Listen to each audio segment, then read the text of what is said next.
Sir ஒரு ஒரு உதாரணத்துக்கு சொல்கிறேன். எனக்கு தெரிஞ்ச ஒருத்தர் லாஸ்ட் டைம் பார்த்ததோட இந்த டைம் பார்க்கும்போது ரொம்ப மெலிஞ்சிருக்காரு. சுகர் இருக்குன்னு நினைக்கிறேன். அவர் இப்போ கேட்கலாமேன்னு, சார் உங்களுக்கு சுகரு?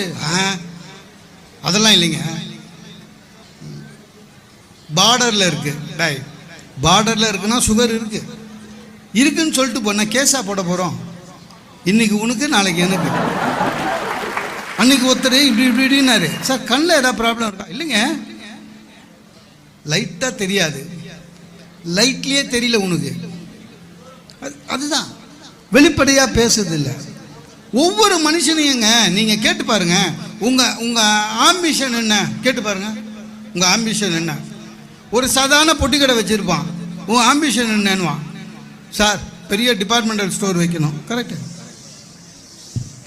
ஒரு சாதாரண கிளர்க்கை கேளுங்க, நான் இங்கே இந்த கம்பெனியுடைய ஜிஎம் ஆகணும்.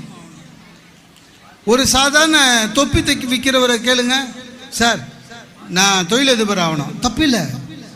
ஆனால் ஒன்று ஞாபகம் வச்சுக்கோங்க, யாராவது ஒருத்தர் உங்கள் ஆம்பிஷன் என்ன அப்படின்னு கேட்ட உடனே நான் வாழற ஒவ்வொரு நாளும் மகிழ்ச்சியாக வாழணும்னு யாராவது சொன்னாங்கன்னா உண்மையிலேயே அவங்க தான் நல்ல வாழ்க்கை வாழ்ந்து கொண்டு இருக்கிறார்கள் என்று அர்த்தம்.